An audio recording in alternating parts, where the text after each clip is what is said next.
You are listening to in Chapter 4 of Shipwrecked in the Land of King Tobacco, the first Washington family immigrant to America. To listen to each chapter in its entirety, consider supporting us on Patreon for just $1 or $2 a month. And now, Chapter 4, read by the author, Nicholas Nick Garrett. John's first several weeks in the Virginia colony were busy. It was only about a month into the calendar year 1657. As Prescott sailed back toward England, John stayed with Lieutenant Colonel Nathaniel Pope and his family at the Cliffs plantation. The Cliffs became the future site of the Lee family's Stratford Hall when it was later purchased from the successors to the Pope family. While John Washington established himself in the early days, as a colonist, he relied on good habits that he knew led to success in other ventures he had undertaken during his life. He was up before the sun each day, devoted time to prayer, and was ready to work early. While Washington had a lot to learn and was a willing student, Nathaniel Pope was quite the teacher. If there was a perfect model for John to emulate, it may have been Pope. Nathaniel provided him with a diverse set of useful skills that matched his already developed talents. In addition to being a wealthy planter, Nathaniel was active in politics, militia, and his local church. He was a county commissioner and a lieutenant colonel in the Virginia militia, the highest rank one could attain. Both positions came with great responsibility. Pope's mentorship was further motivated by a sense of righting the wrongs that England's leaders had perpetrated on a generation of young men with the fighting, poverty, and stripping away of what Pope viewed as natural English rights over disagreements about religious dogma. Pope had left England years earlier while John was still a boy, but they both went through similar circumstances. While John watched his Anglican father cause suffering for Puritans, while the Catholics schemed to gain power, Pope watched the Catholics bend over backwards to accommodate the Anglicans and Puritans in Maryland to no avail. The Puritans eventually targeted John's father, as they did in Pope's community an ocean away. Both watched the places where they lived devolve into armed conflict and suffering, but end with no beneficial outcome. A sense of knowing what young Washington had been through just trying to live created a bond and likely caused Pope to reach out his hand just a little farther to John Washington compared to most others he encountered. Nathaniel Pope had left England for British North American colonies of Maryland. Nathaniel Pope had left England for the British North American colony of Maryland between 1635 and 1637. Pope's name is seen often in records from the first few years of settlement at St. Mary's City, where Maryland set up its first capital. Nathaniel Pope purchased a freehold, a land classification in Maryland that he accepted with pride. A freehold revealed that Pope bought his land as a free man, outright. The mostly Catholic gentry did not give him land, nor did he get it through indentured servitude like many Protestants. Pope had an independent spirit. He protected his freedoms with heavy action and had been at the center of fighting against Maryland's Catholic leaders during Ingle's Rebellion. The rebellion was a response to the Civil War in England more than it was a breakdown in Maryland's leadership. The province of Maryland prided herself on being religiously inclusive, even though Catholics led her government for the king. Nathaniel remained at the center of politics in Maryland while living there. He was selected to serve as one of the free men in 2 or 4 grand inquests, investigating the hostilities beginning to occur between men of various denominations and their grievances. He also served in the Maryland House of Burgesses. Pope ended up being one of the prominent leaders of what became a full-blown rebellion. In fact, it was from the very home he purchased from the former governor, Leonard Calvert, that he and his fellow rebels built a fortress for stockpiling weapons, food, and soldiers to go against the Catholics. A strong defender of his Anglican faith, he was unwilling to allow discrimination from Jesuit leaders to minimize his right to worship. To that extent, he placed the fate of his young family, including minors, in his comrades' ability to defend the stronghold and their lives against the government's aggression when it eventually occurred.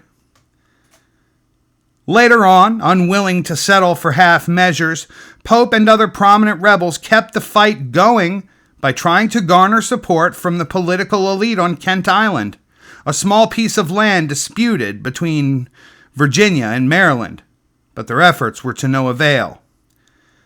Eventually, with a young family needing his attention and the need to protect his assets, he thought it would be better for them to move.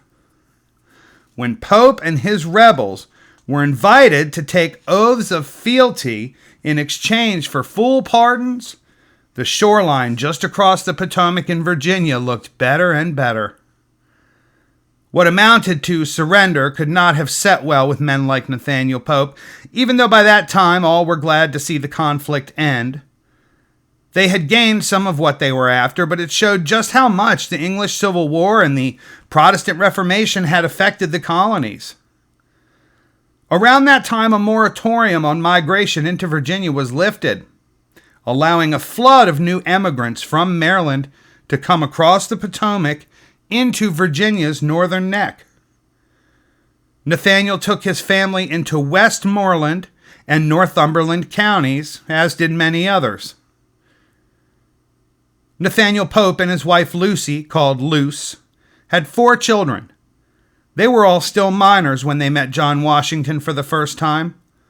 Anne, the eldest, had seen the most through the rebellion and likely grew up fast. She had faced many of the same uncertainties and fears that John had as a teenager. Anne had a sister named Margaret, later called Peg, and 2 younger brothers named Thomas and Nathaniel Jr.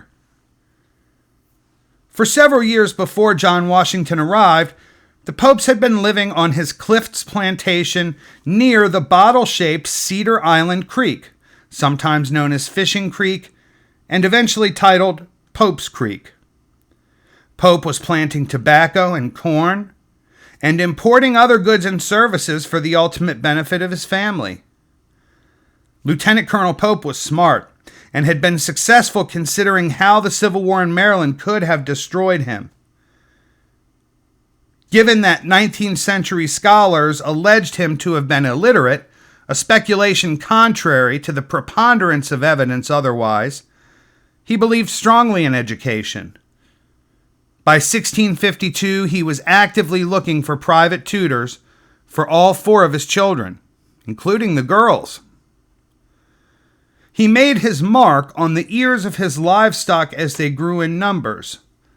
This was not done because Pope was illiterate, but because livestock were free roaming in those days and could easily traverse onto the property of another planter, causing instances of misidentification. For county-level elected officials, such instances were among the most common grievances on record. For Nathaniel, making his mark was a way for people to identify him. When 2 other popes settled in Northumberland and Westmoreland counties, Nathaniel had to consider his practice of leaving a mark instead of his name in order to differentiate his stock from others. Faith in Nathaniel Pope's name grew over time as other colonists saw his property continue to grow. First, 1,000 acres, then another 1,000. As a top rank in the militia and a county commissioner, Pope had reoccurring mandated tasks. The paperwork alone could take up quite a bit of time. Granted, no formal system was yet in place for record keeping, However, for a busy man like Pope, finding ways to streamline daily tasks must have been crucial, especially when Westmoreland County was formed anew and part of Northumberland was redrawn to go with her. John Washington watched Nathaniel Pope with great interest, asked questions, and always listened. Pope was still heavily connected politically in Maryland and Virginia. In time, Catholics, Protestants, Anglicans, and even Puritans to a degree set aside their religious differences, noting the great economic benefit of the tobacco trade and their mutual desire to benefit from it. Not only was Pope connected to powerful men, but also to specialized industries. The beaver, felt, and fur trade, an industry reserved for a hand-picked few by the governor in Jamestown, required men of perfect character. It involved regular contact with the few tribes of natives friendly to the English. Even a small misunderstanding or perceived wrong could send the region into conflict. That fact alone indicated to John that he lucked out with Nathaniel as a mentor. It spoke volumes about John that he was given the opportunity to be mentored by such a man. When John first arrived in the colony back in February of 1656, still early in the growing season, the forests were being cleared for new fields, hoed, and seedbeds prepared for planting. Now, months later, as John rode alongside his mentor on horseback or by skiff observing the various responsibilities, Pope would often tap John on the shoulder, point, and begin speaking about the various phases of planting or some important fact Washington would need to know. Details about tobacco were the most important. As spring continued, beds were prepared for seed in the previously cleared fields. For 1 acre of healthy plants alone, 40 square yards of seedbed would be required.